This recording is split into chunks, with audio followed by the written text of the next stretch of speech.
First of all, great to be back with the Raiders and great to be back with John Gruden. We had really 4 real good days with our rookies, and we just finished up a really well-prepared and well-executed third day of practice with the veterans. So things are going well. Let's get it started. What do you thought of Martavis Bryant so far, first 2 days you've seen him? Yeah, he's been good, just as we had expected when we traded for him. Explosive player, but had a good first 3 days. Yeah, a little deja vu again. As John said, you see a lot of familiar faces, whether it be with the media or with people in the building. So that makes it familiar, makes the transition, much easier coming back. What have you seen out of your rookie tackles, Brandon Carter and Olson? Real excited about both those 2 guys. They made tremendous strides when they got here throughout the OTAs and the June mini camp, and they both had both of them had a good summer, and we've thrown them in the mix right now. We're kind of rolling those guys. Obviously, Colton's played with the starting group on every period that we have, and we've rolled Brandon in there as well. But they both look really solid.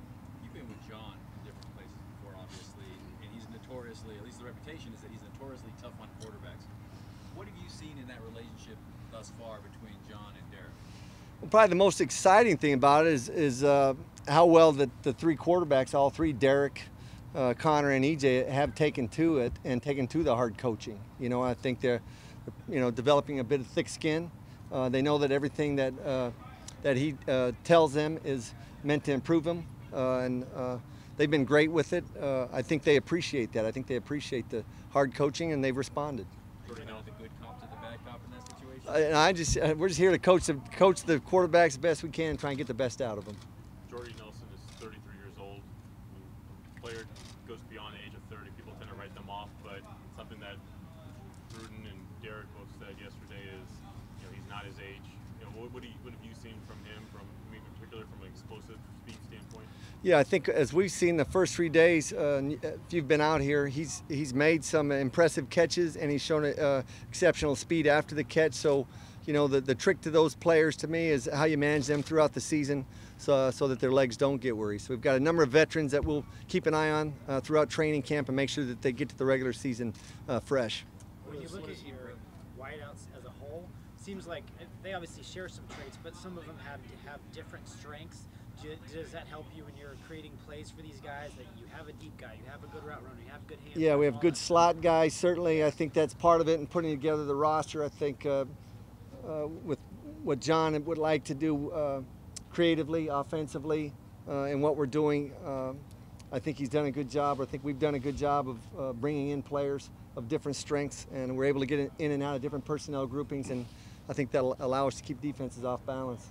What have you seen from the running game so far? I know it's kind of hard to judge when they're not in pads yet, but what have you seen in terms of opening up the running lanes for Marshall? Yeah, it's difficult, as you said, without the pads. But again, right now, especially when you're first starting out, it's about assignments and mental errors. And as we've gone through 3 days, we've had very minimal mental errors.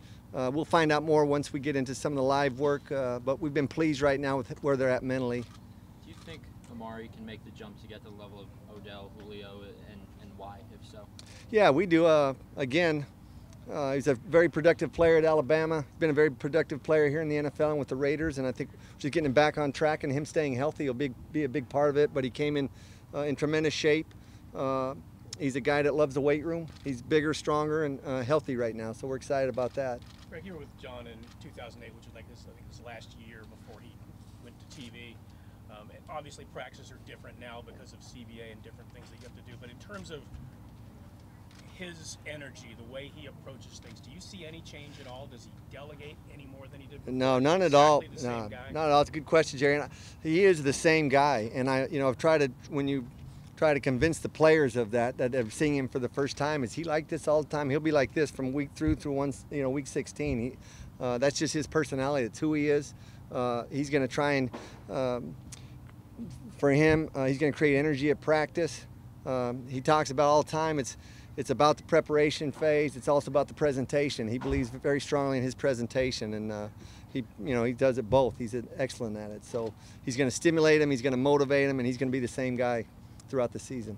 What are your thoughts on Seth Roberts and his progression from when you first seen Stronger, bigger, much better probably in all phases, to be honest with you. And I think now that we brought in guys to compete with him too, and I think that'll allow him to take another step as well. But I like where he's at physically. I think his body's changed since I've been here, and certainly his route running has gotten better. He's more competitive, and he's a more confident player. When you're looking at your backup quarterbacks, EJ was the number 2 guy last year. Does that give him a leg up, or is this truly an open competition? No, it's truly an open competition, and we've explained that to the quarterbacks. We've sat all 3 of them down and let them know how we're going to rotate the reps here throughout training camp, and we're really that'll be a big area for us to evaluate throughout training camp, is to try and find that number 2 quarterbacks. But right now it's an open competition with those 2 guys. What does Jordy bring to the wide receivers room, given his experience?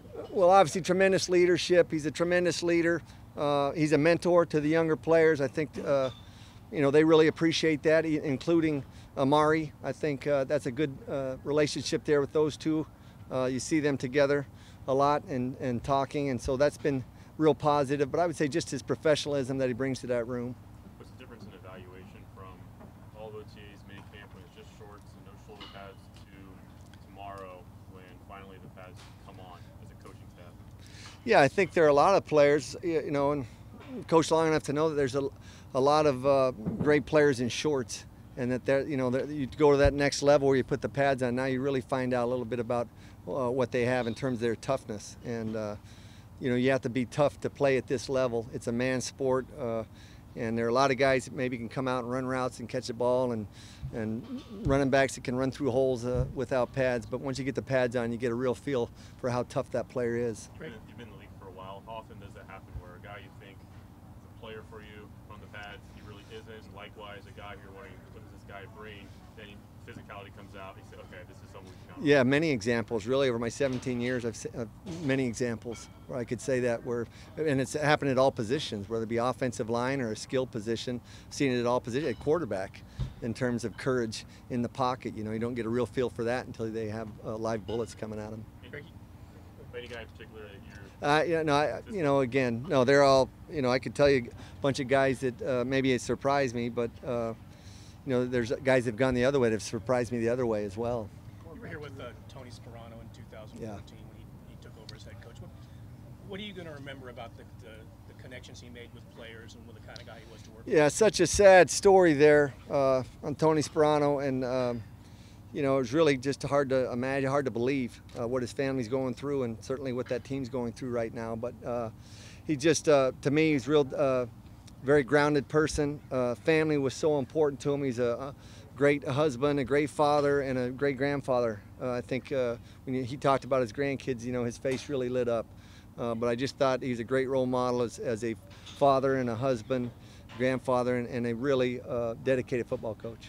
On the quarterbacks, what's the next step for Connor Cook to become an effective quarterback? What's holding him back? He's got to be much more consistent. We've seen some good things from him, but he's got to do a much better job of taking care of the football and just a more consistent play. You guys good? All right. Appreciate you being here. Thank you. Thank you, Greg. Yep.